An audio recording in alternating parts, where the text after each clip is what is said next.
Salam sejahtera untuk kita semua. Semoga damai sejahtera Yesus Kristus menyertai kita semua. Kali ini saya akan mencoba menjawab beberapa pertanyaan teman-teman Muslim secara singkat. Pertanyaannya adalah, yang pertama, Yesus puasa, kenapa Islam puasa tetapi Kristen tidak berpuasa? Yang kedua, Yesus beribadah sampai mencium tanah, sama seperti Muslim yang sholat. Yang ketiga, Yesus biasa mencuci tangan atau wudhu, seperti Islam. Yesus disunat. Kenapa orang Kristen tidak disunat? Yesus mati di kafani, sama seperti Muslim. Yang keenam, Yesus pantang makan dan minum haram. Yang ketujuh, Yesus ibadah pagi, sama dengan sholat subuh. Yang pertama, Yesus puasa. Kenapa Islam puasa tetapi Kristen tidak berpuasa? Jawabannya, Yesus puasa sebulan penuh. Apakah Muhammad puasa sebulan penuh? Apakah Muslim puasa sebulan penuh? Kita lihat puasa Nabi lainnya sebelum kita ke puasanya Yesus. Musa puasa sebulan penuh. Sekalipun tidak disebutkan sebagai puasa, ketika Musa menghadap Tuhan di Gunung Sinai, ia tidak makan dan minum sama sekali selama 40 hari siang dan malam.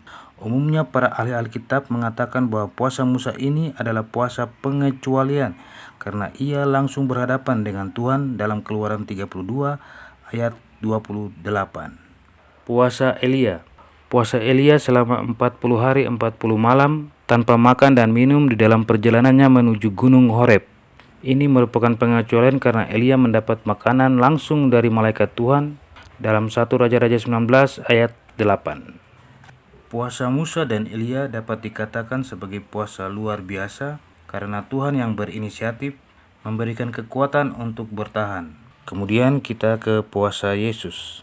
Sebelum memulai pelayanannya, Yesus mengadakan puasa selama 40 hari 40 malam. Dalam Matius 4 ayat 1 sampai ke 4.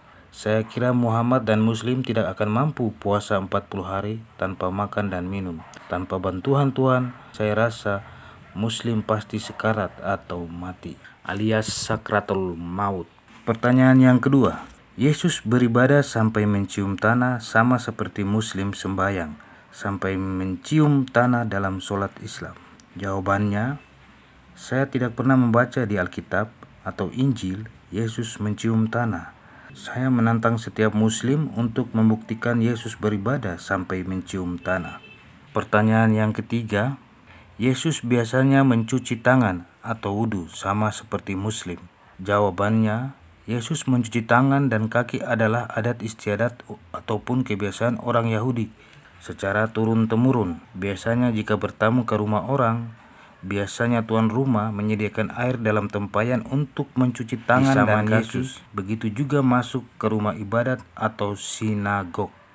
Dalam Lukas 7 ayat 36 sampai 50 dapat dilihat adat istiadat orang Yahudi yang tidak dijalankan Simon. Si pemilik rumah kepada Yesus membuat Yesus menyinggung Simon yang sedang berpikir di dalam hatinya tentang perempuan berdosa yang mencuci kaki Yesus dengan air matanya dan menyeka, mengeringkan dengan rambutnya dan memenyaki kaki Yesus. Apakah kalian Muslim tahu bahwa menurut hukum Taurat Musa, seorang perempuan berdosa dilarang keras menyentuh seorang rabi Yahudi? Dalam Lukas 7 ayat 44, kata Yesus, "Engkau lihat perempuan ini, aku masuk ke rumah kamu, engkau tidak memberikan aku air untuk membasuh kakiku, tetapi ia membasuh kakiku dengan air mata dan menyekanya dengan rambutnya." Jadi ini adalah murni adat istiadat orang Yahudi.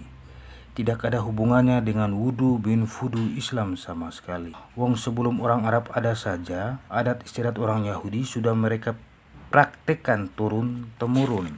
Pertanyaan yang keempat, Yesus disunat. Kenapa orang Kristen tidak disunat? Jawabannya, sunat juga merupakan adat istiadat orang Yahudi, juga sebagai lambang perjanjian dengan Abraham. Yesus adalah orang Yahudi, keturunan Abraham. By the way, kau tahu kalender kita sekarang? Kenapa disebut kalender Masehi? Dari nama Mesias, Yesus Kristus. Yesus lahir tanggal 25 Desember. Kenapa kalender Masehi dimulai dari 1 Januari? Menurut adat istiadat orang Yahudi, umur seseorang dimulai atau dihitung setelah ia disunat 8 hari setelah kelahirannya. Jadi tanggal 25 Desember kelahiran Yesus, 8 hari kemudian ia disunat, yaitu tanggal 1 Januari. Ini maksudnya kalender Masehi kita mengikuti kelahiran Yesus Kristus berasal dari adat istiadat orang Yahudi, tidak wajib bagi semua orang Kristen untuk sunat. Sekarang saya bertanya kepada Muslim semua, Anda semua Muslim wajib sunat. Kenapa tidak ditemukan catatan Muhammad disunat baik di Quran maupun di hadis? Muslim sampai saat ini tidak bisa membuktikan di mana dikatakan Muhammad disunat. Pertanyaan yang kelima, Yesus mati di kafani sama seperti Muslim? Jawabannya, sekali lagi, Kristen tidak mengikuti ajaran nenek moyang suatu bangsa. Kristen mengikuti ajaran Yesus Kristus sebagai firman Tuhan, Tuhan dalam diri manusia, bukan adat istiadat Yesus sebagai orang Yahudi. Adat istiadat Yahudi bukan saja ia dikafani, tetapi setelah 3 hari, mayat orang Yahudi biasanya dikasih rempah-rempah. Inilah mengapa setelah 3 hari kematian Yesus, wanita-wanita membawa rempah-rempah ke kubur Yesus untuk merempahi, memberi wewangian kepada tubuh Yesus, namun mereka melihat kubur Yesus sudah kosong. Yesus telah bangkit. Jadi waktu kematian Yesus, mereka sudah mengafaninya dan memberi rempah-rempah menurut adat istiadat orang Yahudi, seperti ayat Yohanes 19 ayat 40. Mereka mengambil mayat Yesus, mengafaninya dengan kain lenan dan membubuhinya dengan rempah-rempah menurut adat istiadat orang Yahudi bila menguburkan mayat. Jadi ayat di atas menulis dengan jelas bahwa Yesus dikuburkan menurut adat istiadat orang Yahudi setelah 3 hari. Mayat Yesus harus dikasih rempah-rempah lagi menurut adat istiadat orang Yahudi. Makanya dalam Lukas 24 ayat 1-12 dikatakan mereka membawa rempah-rempah ke kubur Yesus. Dalam Lukas 24 ayat 1, tetapi pagi-pagi benar pada hari pertama minggu itu, mereka pergi ke kubur membawa rempah-rempah yang telah disediakan mereka. Jadi mereka telah mempersiapkan rempah-rempah sesuai adat istiadat orang Yahudi saat mereka akan ke kubur Yesus pada hari ketiga kematiannya.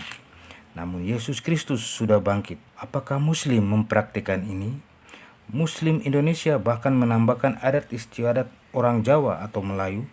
Misalnya menaburi, tabur bunga di makam adalah peninggalan Hindu zaman Majapahit. Tradisi mudik lebaran hanya ada di Indonesia, tidak di negara lain. Di negara Islam lain juga tidak dilaksanakan. Jadi orang Kristen, agama Kristen, bukan ajaran yang berdasarkan tradisi nenek moyang suatu bangsa dan tidak melarang selama ajaran itu tidak bertentangan dengan firman Tuhan Yesus Kristus, namun tidak diwajibkan dalam Kristen. Pertanyaan yang keenam, Yesus pantang makan dan minum haram.